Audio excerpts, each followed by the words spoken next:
Buenas noches. El cierre del año implica a las instituciones de salud una atención inmediata ante accidentes de tránsito. Según la información disponible, se registran más de 45 fallecidos por este motivo hasta las primeras horas de este nuevo año. Además, las personas quemadas por pólvora es otra de las emergencias que marcan el trabajo de los hospitales públicos y unidades de salud según el nivel de gravedad. También es oportuno conocer los componentes del plan de salud respecto a la mejora de infraestructura, la calidad de la atención a la ciudadanía y las condiciones de trabajo del personal médico. Sobre estos temas hablaremos con la ministra de Salud esta noche en 8 en punto. Iniciamos.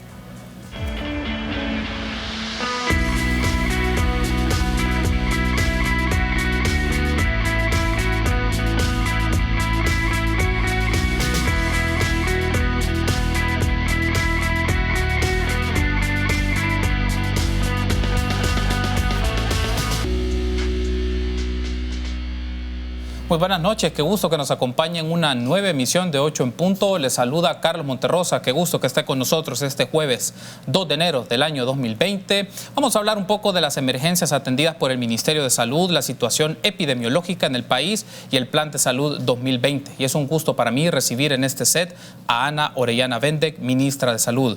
Buenas noches, ministra, feliz año, qué gusto que nos acompañe en este espacio. Feliz año, Carlos, encantada de estar aquí nuevamente en el set. Feliz año para todos los compañeros aquí y para la teleaudiencia también. Gracias a usted por tomar la invitación. Veamos entonces la nota introductoria. Los casos más graves se han generado en adultos entre 19 y 59 años y en comparación al año pasado casi se han duplicado. El año pasado eran 26, ¿verdad? Y hoy son 52 al 28. Estos son datos al 28. La ministra explicó que han atendido lesiones bastante graves. La mayoría de partes afectadas del cuerpo son cara y miembros superiores, específicamente mano, con amputaciones prácticamente de manos completas. También hay 6 niños quemados hasta el 28 de diciembre. El año pasado era de 1 a 4 años, el año pasado fueron 8, hoy son 6, ¿verdad? Esto es al 28. Y de menores de 1 año es 1 y 1. El año pasado fue un afectado, hoy también tenemos un afectado. Recomendó a la población tener mucho cuidado al manipular pólvora.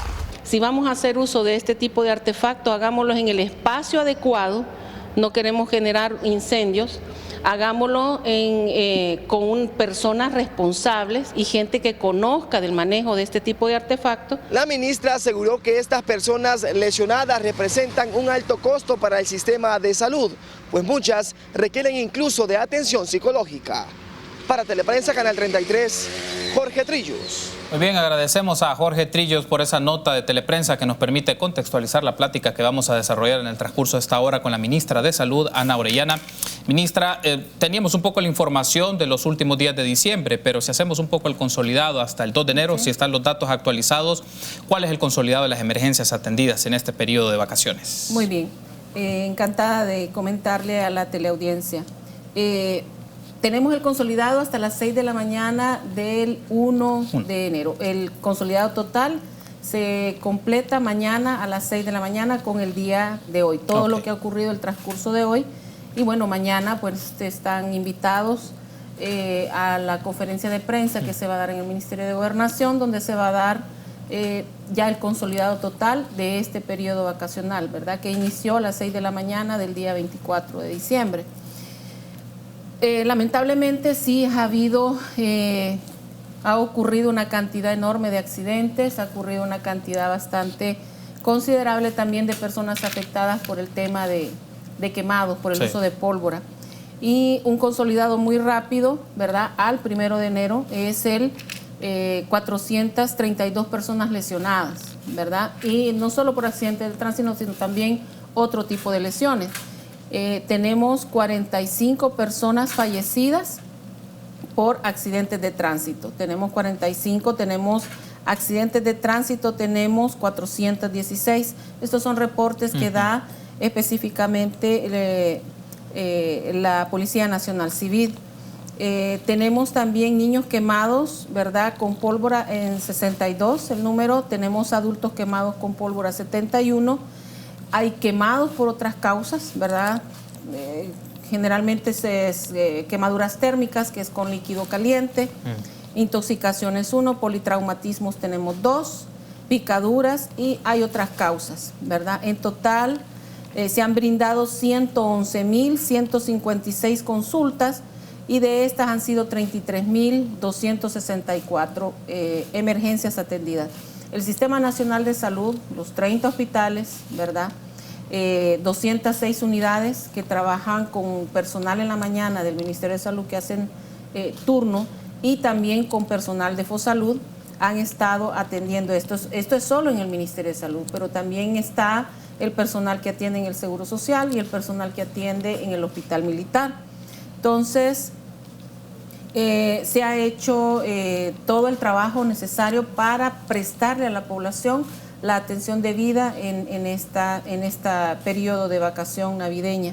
Lastimosamente, aquí tiene mucho que ver el aspecto cultural, ¿verdad? Es decir, en el tema tanto de quemados como en el tema de accidentes de tránsito, tenemos el problema del aspecto cultural de nuestra población, ¿verdad? Sí, ministra, hay un aspecto que es relevante de lo que usted menciona es cuál es la capacidad de reacción que tienen los hospitales. Por ejemplo, sé que varía según la gravedad de lo que llega a los hospitales, pero la capacidad de reacción, sobre todo con el caso de las quemaduras de niños y de adultos, como usted mencionaba, 62 niños, 71 adultos, el dato que se tiene hasta el 1 de enero. ¿Cómo reaccionan las instituciones, en este caso los hospitales, ante esos tipos de accidentes? Realmente la atención es expedita y nosotros estamos trabajando en red. Desde que iniciamos nuestra gestión, lo primero que hicimos fue consolidar todo un equipo, ¿verdad? Tanto en la Secretaría como en la dirección, en las autoridades nuevas, y no solo a nivel hospitalario, sino que también en las regiones y unidades de salud, empezar a trabajar con equipo que esté dispuesto y entienda cuál es la dinámica de trabajar en redes, que trabajar en redes integradas e integrales de salud es parte de una estrategia de los Objetivos de Desarrollo Sostenible, que como país miembro del Sistema de Naciones Unidas hemos firmado para dar cumplimiento a esos objetivos y a la Agenda 2030, que responden a la Agenda 2030.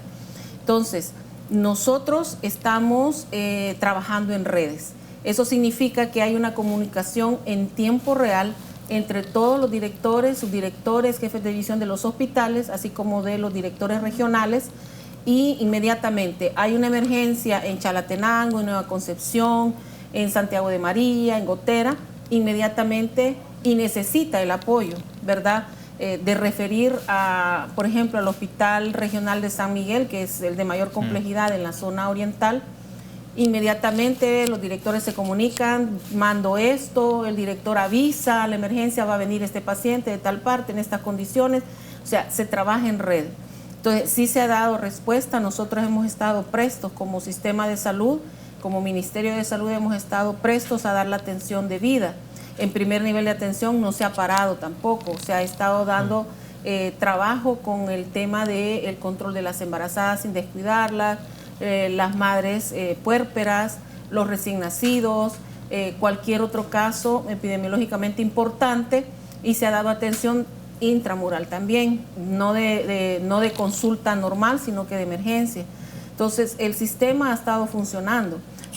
Igual también el Sistema Nacional de Protección Civil, ¿verdad? Hemos estado prestos como equipo, ¿verdad?, interinstitucional a apoyarnos en esta temporada.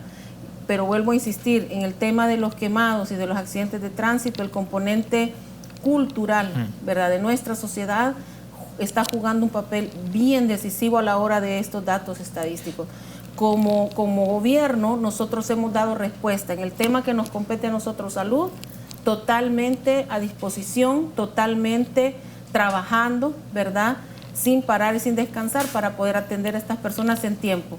Pero lastimosamente, y lo mismo, la PNC, Protección Civil, bomberos, haciendo incautaciones enormes, no de libras, sino de toneladas de material para producir este tipo de producto pirotécnico, ¿verdad? La vigilancia en los lugares donde se vendía y se comercializaba, pero lastimosamente el tema cultural sigue pesando.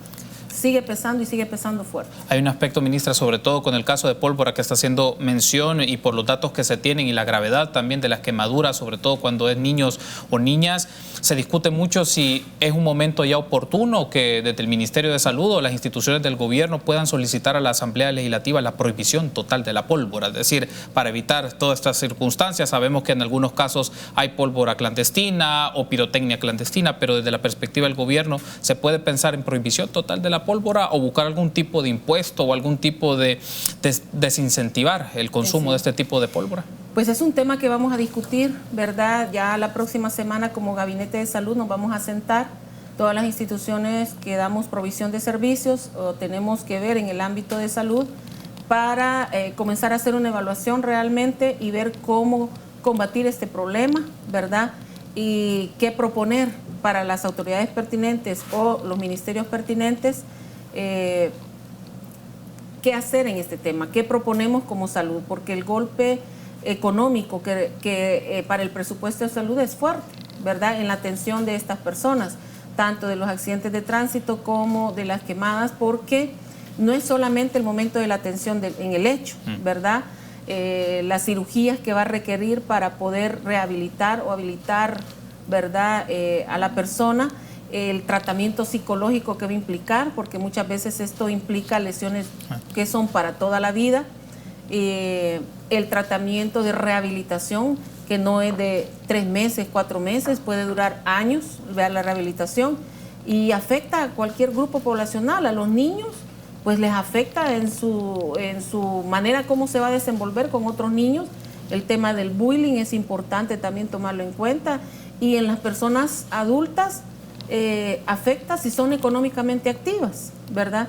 Y entonces la economía familiar también se ve afectada, ¿verdad? Tener un familiar en estas condiciones. Entonces, nosotros como salud tenemos propuestas que hacer al respecto, ¿verdad? No sé, el tema de la prohibición total será un tema de discusión, ¿verdad? Porque las personas que comercializan con esto es parte de su sustento, para llevar sustento a sus familias, pero hay que dar entonces oportunidad a otro tipo de rubro con el que puedan comercializar y que no afecte tanto, porque aquí la responsabilidad no solamente es del Estado, también es de las personas que venden. Y nada menos ayer teníamos un jovencito de 15 años con una amputación de su mano por la manipulación de un mortero de 10, totalmente prohibido, ¿verdad? Una niña de 6 años el día de antier en San Vicente con una grave lesión en el centro de su cara y en la nariz, que va a dejar cicatrices permanentes, ¿verdad? Unas cirugías reconstructivas que quieras o no dejan cicatrices, aparte del dolor que implica, porque son laceraciones y heridas muy dolorosas, y manipulando la niña de 6 años, un silbador le saca la pólvora, la enciende y ningún adulto responsable. Pero hay otra cosa bien importante que estamos viendo. El común denominador, ¿verdad?, que estamos viendo en la mayoría de quemados, sobre todo los adultos, porque la curva ha cambiado, ¿verdad? Hoy son más los adultos afectados. Ya les voy a enseñar por ahí. Lo que está sucediendo es que los padres de familia no nos están llevando a los niños en tiempo. Todavía este día hemos recibido niños quemados del 24 y del 25, y adultos o jóvenes quemados del 24 y el 25.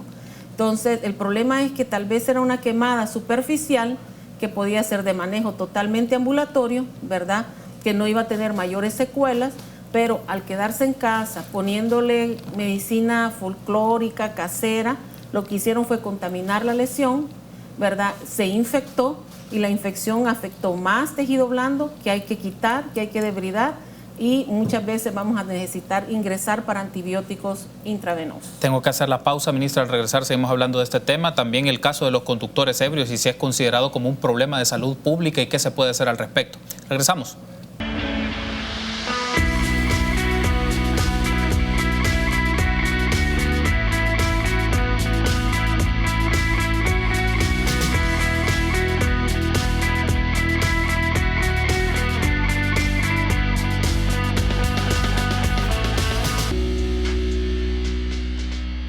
Gracias por seguir junto a nosotros en este su espacio de 8 en punto, jueves 2 de enero del año 2020. Platicamos con Ana Orellana Vendek, ministra de Salud, un poco sobre las emergencias atendidas en la red de hospitales públicos, unidades de salud, sobre el caso de los niños quemados, la pólvora y la discusión como una alternativa de prohibir de manera total la pólvora, que es un debate que se debe dar en el nivel gubernamental, pero también a nivel de la Asamblea Legislativa. Y cómo un factor de estos, ministra, le consulto, también puede propiciar condiciones favorables para que en el Parlamento se debata con profundidad, porque todos los años efectivamente se dan este tipo de situaciones y a nivel territorial. Claro, por supuesto. De hecho, lo comentábamos, ¿verdad?, que ningún presupuesto de salud, y esto también se lo comentaba al señor presidente de la República, ningún presupuesto de salud va a tolerar la carga, ¿verdad?, que implica el manejo, el tratamiento, manejo, rehabilitación y habilitación de estos pacientes, tanto de los quemados como los traumas generados y las heridas y laceraciones que dejan los accidentes de tránsito. En el tema de quemados, definitivamente habrá que discutir la viabilidad de la prohibición total de este tipo de producto. O sea, no nos compete a nosotros como salud, nosotros lo que nos compete es informar que realmente el esfuerzo se hace, se mantiene, ¿verdad?, aperturada todo el sistema en época de vacación, en turnos rotativos, por supuesto, ¿verdad? Y se educa a la población. Comentábamos fuera de cámara, son 262 municipios, cada uno con sus fiestas patronales, e incluso hay caseríos, ¿verdad?, o cantones que ya tienen más características de un pueblo, que también se suman a fiestas patronales, o sea, 262 más, ¿verdad? Entonces, y cada uno siempre tiene el común denominador de explotar este tipo de productos pirotécnicos, y siempre tenemos quemados todo el año, tenemos quemados de todo tipo todo el año. Entonces, lamentablemente es un producto que nos está haciendo mucho daño, que lejos de darnos alegría, ¿verdad?, tenemos varias familias afectadas. Le comentaba que estas estadísticas al 1 de enero, esta es la curva, me gustaría mostrarla. Sí, claro, aquí está la cámara, sí, así se va a acercar más la cámara 3 para que pueda hacer la toma. Si ustedes miran esta curvita, ahí está, ¿verdad?, este gráfico de barras, perdón, sí, ustedes van a ver que el rango de edad más afectado hoy en esta ocasión fue de 19 a 59 años, ¿verdad?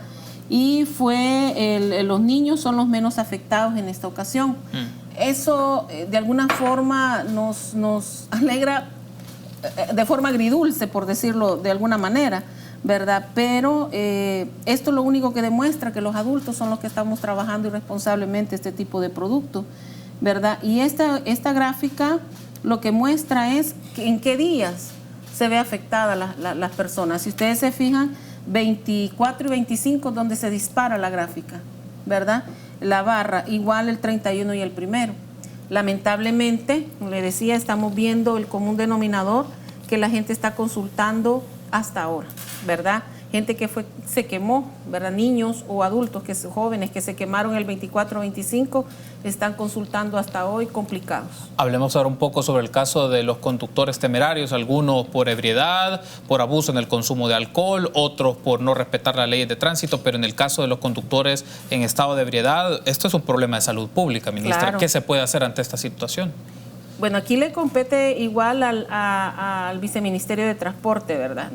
Esto es parte de lo que es educación vial, ¿verdad? Pero, nuevamente, volvemos al componente cultural, que es muy fuerte.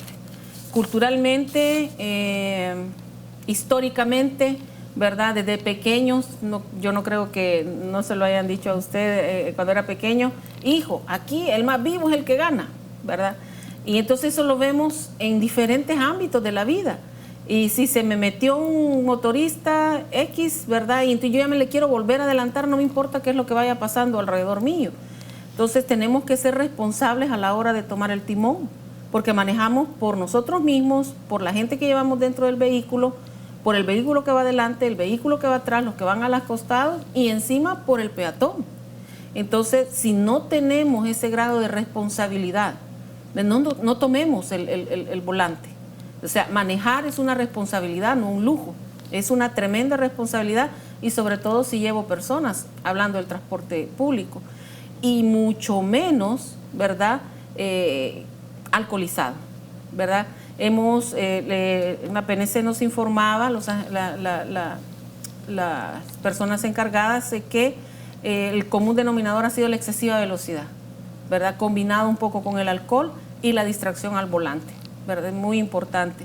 Entonces, esto se puede evitar, los accidentes los podemos evitar, son totalmente prevenibles, pero también necesitamos empezar a velar por los nuestros. Si yo tengo un familiar, hemos estado departiendo y lo veo muy alcoholizado y quiere tomar el carro e irse, le guardo la llave, ¿verdad? Aunque se enoje, grite, patalee, va a estar vivo, bravo, pero durmiendo en el sofá o en un cuarto, o aunque sea en una colchoneta en el suelo, pero va a estar vivo y no va a afectar a otros, a terceros. Entonces, tenemos que empezar a cuidarnos como sociedad. Esto no pueden ser campañas enormes, gigantescas de educación, hacer más duras las leyes todavía de lo que ya son, porque hay leyes vigentes. La ley Lepina mandata a los adultos responsables o padres a cuidar a los niños en todas las circunstancias, ¿verdad? Y ser responsable en todas las circunstancias. Y las leyes de tránsito igual, pero de nada sirve si hay venta ilegal, producción ilegal de este tipo de productos, hablando de pólvora, ¿verdad? Y no lo denunciamos. Como vecina y como ciudadana responsable tendría que denunciarlo. Y lo mismo con los accidentes, ¿verdad? Ver si va un bus zigzagueando por la calle y sabemos que más adelante a lo mejor va a ser protagonista de un accidente de tránsito y haya lesionado y fallecido, seguramente tomar una foto, denunciarlo a la PNC, va este bus generando esta situación, ¿verdad?, etcétera, para que más adelante lo detengan. Entonces, el Estado puede brindar todas las herramientas necesarias, pero también necesitamos la parte de la ciudadanía, como pasó con el dengue, ¿verdad?, que la ciudadanía colaboró fuertemente para el combate total y frontal contra los zancudos y su ciclo de vida, y por eso tuvimos el éxito que obtuvimos. Ya que hace la mención a esto, ministra, hago la transición al tema del corredor endémico para hablar un poco del semestre junio-diciembre 2019 y para eso pedirle a producción nos puede poner en pantalla un full sobre el corredor endémico de estas enfermedades, dengue y neumonía. Aquí nos aparece el caso del corredor endémico de casos sospechosos de dengue según la fecha de inicio de síntomas, desde la semana 1 hasta la 48. Entiendo que ya hay datos de la semana 50, entiendo 52 ya. 52, entonces hay un aspecto aquí para entenderlo, el gráfico, ministra, pero particularmente es cuáles son los factores que marcan las alzas o en algunos casos las disminuciones, particularmente en el caso del dengue, y porque como se mencionó, pues hubo una etapa en donde se estuvo ya en una zona de epidemia y luego se ve la disminución, que es la barra de color negro, que es el caso del no estuvimos en zona de epidemia, la barra negra tendría que haber sobrepasado la línea roja, pero sí estábamos en zona de alerta, ¿verdad? Y de hecho así fue como recibimos nosotros. Alrededor de la semana 24-25 estábamos recibiendo y notamos el incremento. Empezamos a notar, fue de las primeras cosas que junto con lo de los medicamentos que podemos hablar despuesito, fue de las primeras cosas que yo dije, quiero saber cómo estamos, en qué estamos parados ahorita. Y visualizamos que eso se iba a disparar. Y cabal, nosotros dijimos, en 2 semanas esto se nos ha disparado. Entonces, eso es lo que vemos nosotros ahí, la semana 27, a la semana 29, que la curva se disparó.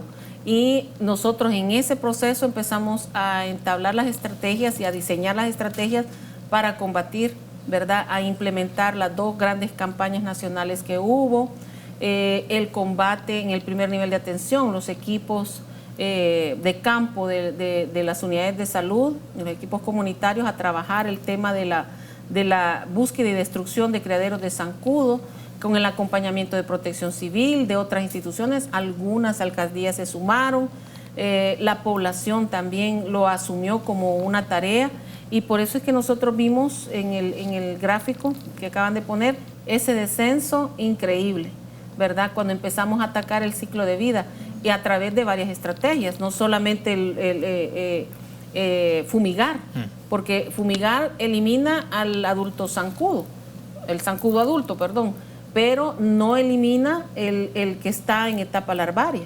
Entonces, eso hay que eliminarlo a través de la destrucción de los criaderos o el uso de abate. Uno de los indicadores que se observa con esto es la cantidad de casos que hay, pero Sí. cuando se ve los boletines epidemiológicos, ministra, aparecen diferentes tipos de casos. Casos sospechosos, casos probables y casos confirmados. La pregunta aquí es, ¿cómo se descarta, confirma esta tipología de casos? Los que son sospechosos y aquellos que ya se vuelven casos confirmados, porque el universo de los casos sospechosos obviamente es mucho mayor y luego pues se puede ir reduciendo un poco más, pero ¿cómo se descarta o se confirma? Lo que sucede es que el caso sospechoso es todo paciente febril con ciertas características que reúne para convertirse en un caso sospechoso de dengue, ¿verdad? Pero también comparte síntomas que podrían corresponder a otro tipo de enfermedad. Por ejemplo, dolor de cabeza, dolor de cuerpo, dolor de articulaciones, fiebre intensa. Es un cuadro que corresponde muy bien a un inicio de un proceso de dengue, pero también a un cuadro de infección en la garganta, un proceso de infección de vías urinarias, una infección en los oídos, una infección gastrointestinal. Entonces, es como varios diagnósticos a descartar.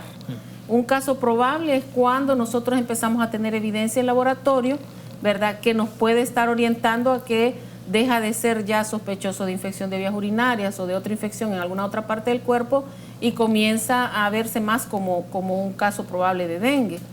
Y bueno, el caso diagnosticado es que ya se le corrió la prueba.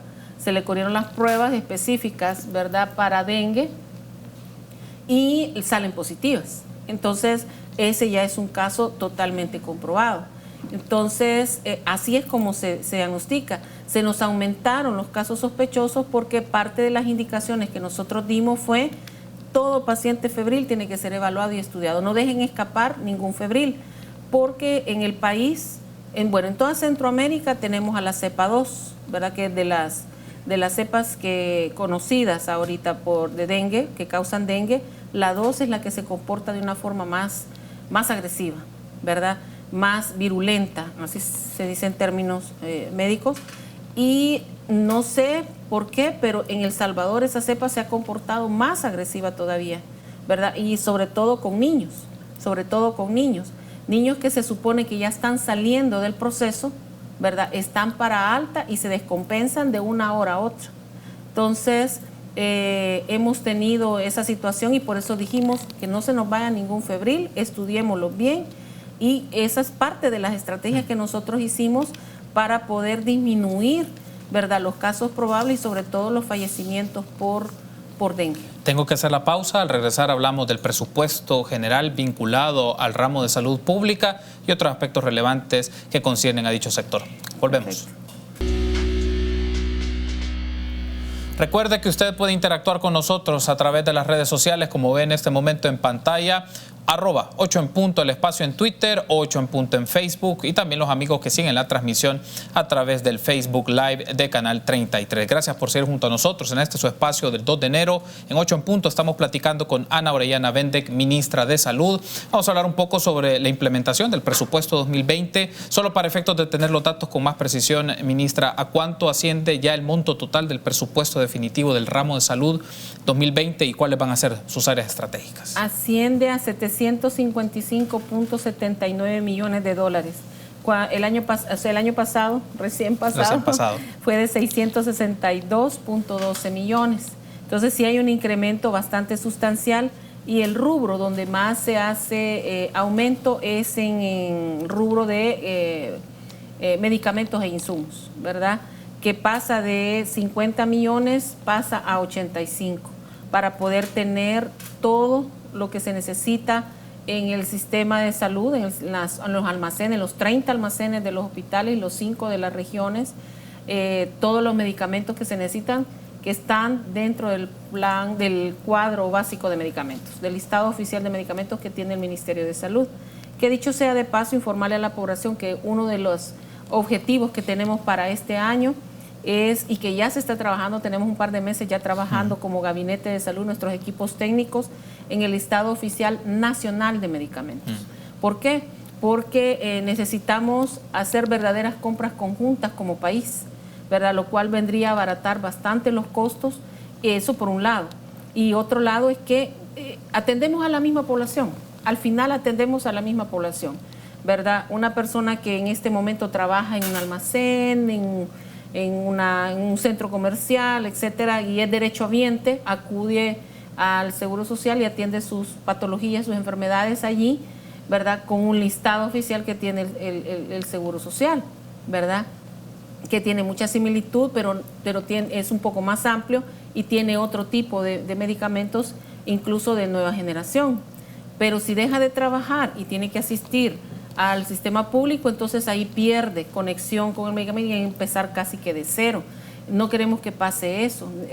La población tiene que tener certeza de que el tratamiento se le va a dar continuidad independientemente quién sea quien le provea los servicios de salud. En este momento, ¿cómo se encuentra ese listado? Cuando pregunto cómo se encuentra, ¿está actualizado, está totalmente desactualizado o en qué escenario, en qué condición se encuentra? No está actualizado, está desactualizado, ¿verdad? Hace mucho tiempo debió haber sido actualizado. Es una tarea pendiente que dejan las administraciones pasadas. Ni está actualizado ni está ampliado. Y no quiere decir que los medicamentos que tengamos no sean buenos. Por supuesto que son buenos, son muy, muy buenos. Pero ya tenemos medicamentos de nueva generación, ¿verdad? Y tenemos que tener acceso a esos medicamentos para podérselos brindar a la población y poder recuperar su salud en el menor tiempo posible. De eso se trata, unificar, y el trabajo técnico que están haciendo los equipos técnicos del Gabinete de Salud para hacer un listado oficial único, ¿verdad? En el que se amplíe y se actualice. ¿Quiénes van a marcar la definición de ese listado? ¿Es básicamente autoridades de carácter público? ¿Participan privados? ¿Cómo es ese proceso?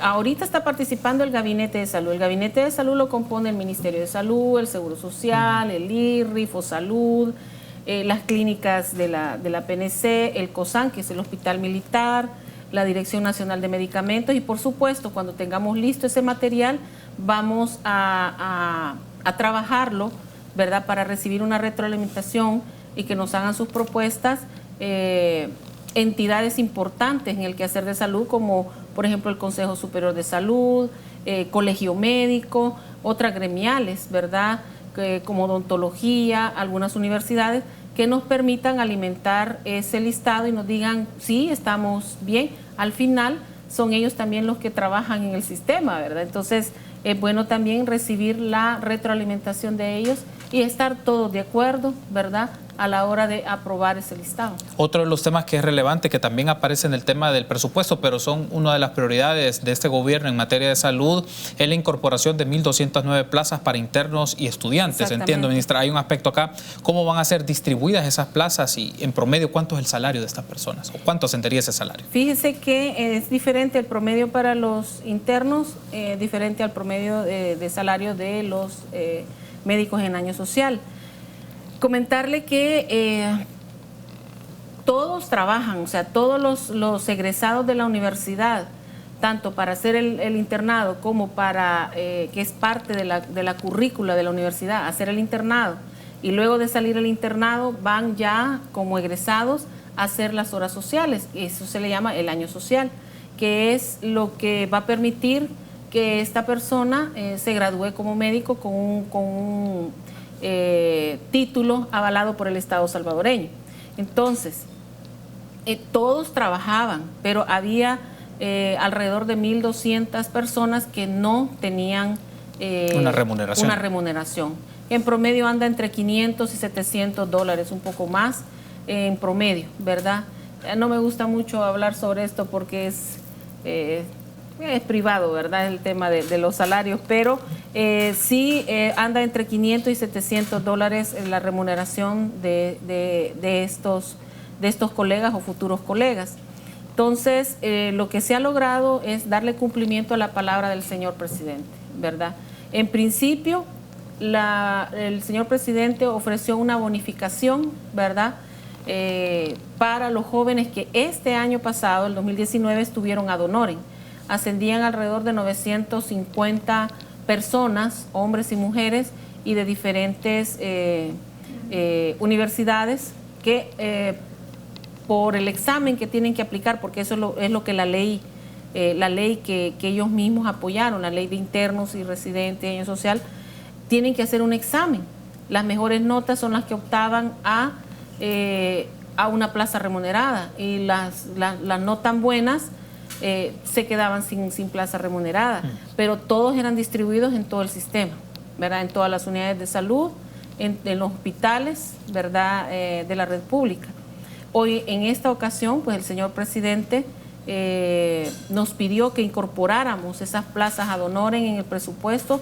Trabajamos ese presupuesto, se lo presentamos a él, lo estudiaron, ¿verdad? En CAPRES y junto con el ministro de Hacienda, y fue el que al final, pues, luego de algunos ajustes aquí y allá, fue el que se presentó a la Asamblea Legislativa y que, bueno, ellos después, los señores diputados y diputadas, aprobaron previas consultas que nos hicieron y todos los aspectos técnicos que ellos nos preguntaron. ¿Estos internos y estos estudiantes se van a tener su plaza actualmente en los hospitales para los cuales trabajan, o se está pensando en la lógica de distribuirlos en otros lugares o unidades de salud o hospitales de otros departamentos donde se necesiten? Es que ya hay una distribución. Ya está la distribución. Es que esa distribución ya existe, ¿verdad? Okay. Esa distribución ya está, esa logística de distribuir al personal, a estos jóvenes en este proceso, ya está, ¿verdad? Lo que no estaba es que todas las plazas estuvieran remuneradas, y era lo que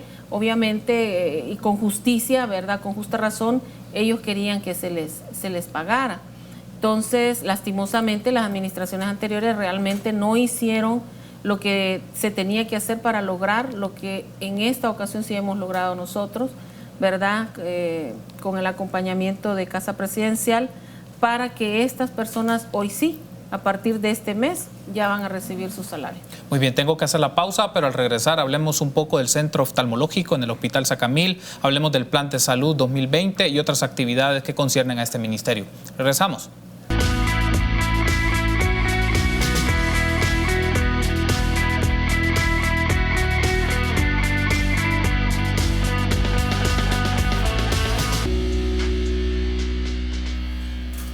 Último bloque de esta plática que estamos desarrollando con la ministra de Salud, Ana Orellana. Ministra, ahora hablemos un poco sobre el centro oftalmológico en el Hospital Sacamil. Hablemos un poco cuáles son las implicaciones pensando en los pacientes o los usuarios de la región paracentral que ahora pues van a ser tratados en la capital. Entonces, ¿en qué condiciones están y qué implicaciones tiene ahora este desplazamiento? Muy bien, el tema con el centro oftalmológico, y este es uno de varios que se van a aperturar, ¿verdad? El tema del centro oftalmológico responde a una estrategia de país, inmersa dentro del Plan Nacional de País, inmersa también en la Política Nacional de Salud, que está contenida dentro del Plan Cuscatlán, ¿verdad? Y es lo que es salud visual, ¿verdad? Salud visual es más allá que solo estar operando pterigiones, que lo que la gente llama nube o la carnosidad.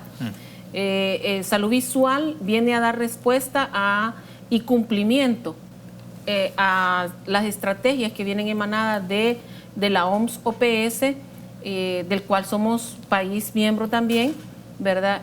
En el tema de la prevención de aquellas enfermedades que causan ceguera, ¿verdad? Temporal o permanente en todo el mundo. La OMS ha identificado cuáles son las 5 causas más grandes que producen ceguera temporal, tanto en niños como en adultos, ¿verdad? Y estas no es el pterigión. El pterigión, sí es cierto, causa molestia, pero no produce ceguera de ningún tipo. Pero lo que son el desprendimiento de retina, retinopatías, ya sea diabética o hipertensa o por traumas, el glaucoma, ¿verdad? Las cataratas y las retinopatías del recién nacido sí causan ceguera. Entonces son causas reconocidas que como país nosotros hemos firmado, vamos a trabajar para disminuir la incidencia de estas enfermedades y los problemas que pueda generar. A eso responde el centro oftalmológico, no solamente operar por operar. Sí. Entonces, es parte también, la habilitación del centro oftalmológico es parte del mejoramiento de la infraestructura hospitalaria que tenemos en el país. Del caso, ministra, para que pueda ampliar nuestra idea, del que se tenía en San Vicente, ¿cuántos expedientes se van a manejar ya ahora el que va a estar en Sacamil? Entiendo, porque ahí se hizo una operación, quedó suspendido el proceso y luego ahora la decisión que se tomó es trasladarlo al hospital de Sacamil. ¿Cuántas personas tienen un expediente o tienen un seguimiento, sobre todo cuando en este tipo de tratamiento médico? Fíjese que no se tiene una cantidad, no se tienen expedientes abiertos. Eso es parte de la problemática que encontramos en el Centro Oftalmológico en San Vicente, y es que eso estaba prácticamente cerrado. El espacio, el ambiente físico donde se realizaban este tratamiento estaba cerrado. Y encontramos los problemas de que no era equipo inventariado, no se le había dado el mantenimiento, ¿verdad? Había medicamento y material de uso exclusivo para estos tipos de cirugías, entonces, y no había personal. Entonces tuvimos que pasar un buen tiempo investigando, buscando la papelería adecuada para poder accesar a toda la información. La mayoría de personas fueron operadas y atendidas de terigión. Sí hubo cirugías de retina, pero en su mayoría, el 80% eran terigiones lo que se operaban, ¿verdad? Entonces, esto está bien, está perfecto, es un problema de salud que hay que atender, pero no es parte de las 5 causas de ceguera temporal y ceguera permanente que le están dando problemas a los países. Quiero aprovechar, ministra, y le leo algunos de los comentarios que han llegado a través de nuestra cuenta en Twitter, @8enpunto. Por ejemplo, el señor Cruz pregunta: doctora, yo tuve un asalto hace 9 años y quedé con una lesión medular T10 y T11 y recetado, y menciona un medicamento pregabalina 150 de por vida, la cual yo no puedo comprar y necesito ayuda. Es uno de los comentarios. Mario Flores menciona: también hay que supervisar a los médicos. Uno de ellos se negó a operar a una señora que padece de cáncer en pleno día de la cita porque tenía que atender una emergencia familiar. Otro de los comentarios. Víctor Guerra, favor preguntar, ¿cómo es que se dice que hay medicinas en los hospitales si mi suegra va a cumplir 22 días de fallecida y estuvo en el hospital Sacamil donde tuvimos que comprar la medicina porque no había? Esos son 3 de los comentarios que nos han llegado hasta este momento. Sí, decirle que con el tema de los medicamentos hay alternativas, ¿verdad? Hay alternativas. Y es parte de la problemática que nosotros podemos tener, el no tener un listado de medicamentos ampliado y un listado de medicamentos actualizado. Pero sí quiero decirle, a pesar de lo que dice, respeto mucho lo que escriben las personas, los usuarios, pero nosotros sí tenemos medicamentos, tenemos el 100% de los medicamentos. Y la cuestión es que trabajamos en redes no solamente para pasarnos los pacientes, miren, aquí les va una emergencia de un niño para el Hospital Bloom, sino que también por el tema de medicamentos. Los niveles de consumo de un hospital a otro varían, ¿verdad? Dependiendo de la complejidad del hospital. Entonces, cuando un hospital se está quedando sin un medicamento, inmediatamente solicita el apoyo de otro y se hacen las transferencias, y para eso ya hay todo un proceso, hay un protocolo con documentos que se firman para que quede todo legal el traspaso de un lado a otro. Entonces, no sé qué habrá pasado en ese caso. Yo le pongo a los 3 personas de los tweets que me acaba de leer, Carlos, que escriban al correo respuesta @salud.gov.sb.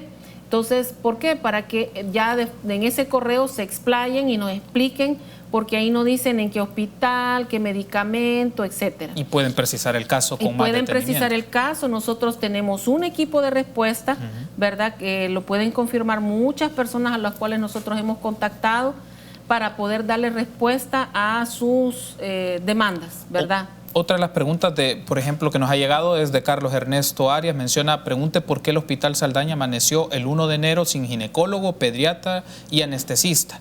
Y también, ¿por qué la especialidad de neumología está a punto de desaparecer y no se hace para revertir dicha situación? Es una pregunta.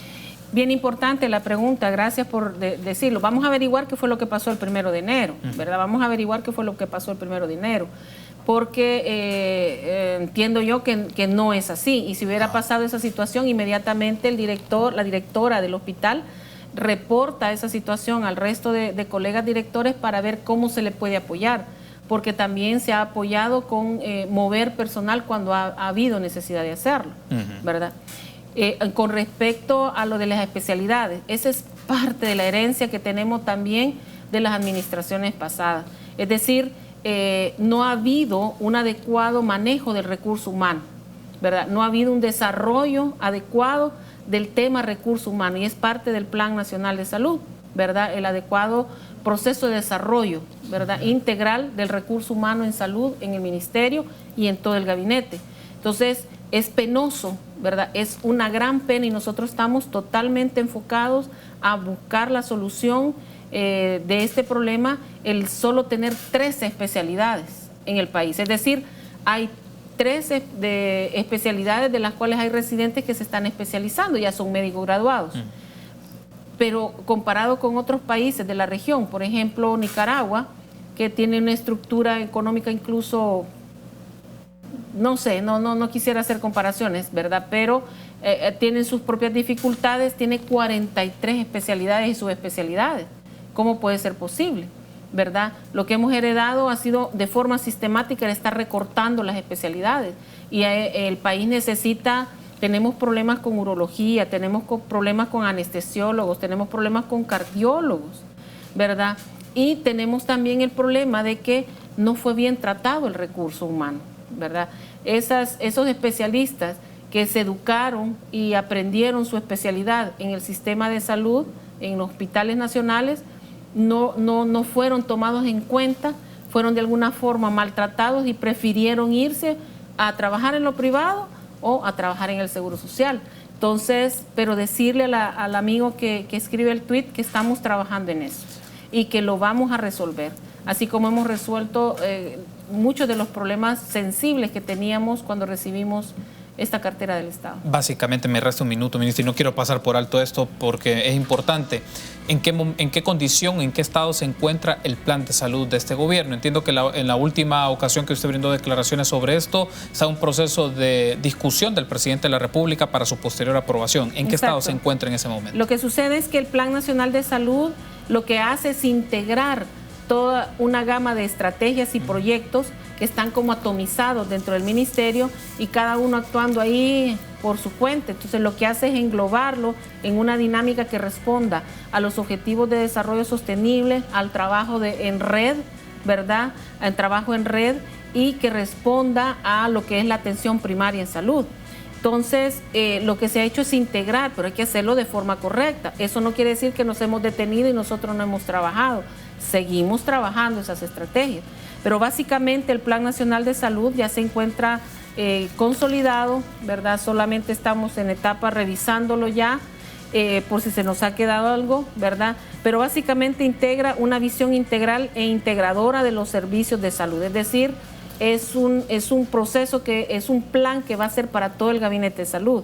La humanización de los servicios de salud, un modelo más orientado a lo preventivo que a lo curativo, donde se potencia el primer nivel de atención, donde eso lo dicen todos los organismos de salud a nivel internacional, es en el primer nivel de salud, de primer nivel de atención, o sea, unidades de salud, donde se resuelve el 80% de los problemas.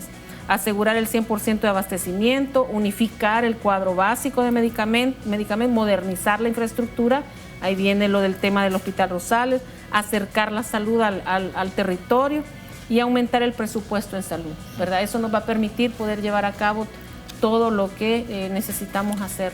Por supuesto, esto lleva tiempo y a la población le pedimos un poco de paciencia porque en 6 meses, 7 meses, ¿verdad?, 8 meses o lo que va comenzando el 2020, difícilmente vamos a poder resolver todo, ¿verdad?, lo que no se ha hecho en décadas, ¿verdad? Pero sí vamos caminando con paso firme y seguro. Y es parte de la estrategia, por ejemplo, buscar financiamiento del BID, del Banco Mundial o del BCE para esta gestión, por ejemplo, para que llegue a la Asamblea Legislativa, o todavía no es, en el horizonte no es parte de eso. ¿Cómo no? Eso ya es competencia de Casa Presidencial, este tema de la cooperación reembolsable, que son los préstamos, los créditos, ¿verdad? Pero sí tenemos mucha cooperación no reembolsable de estas mismas entidades y de otros países amigos que quieren ayudarnos a salir de donde estábamos, ¿verdad? A salir y trabajar el tema salud, una cosa tan sensible para la población salvadoreña. Entonces sí, siempre tenemos la colaboración y la cooperación con organizaciones y países amigos. Gracias, ministra, por habernos acompañado. La invitación está hecha a que nos volvamos a encontrar en este espacio de entrevista y seguir discutiendo el tema de la salud pública. Gracias, ministra, muy amable. A la orden, yo encantada de estar aquí. Buenas noches a la familia salvadoreña. Muy amable, gracias por habernos acompañado. Buenas noches, amigos, será hasta mañana, 8 en punto.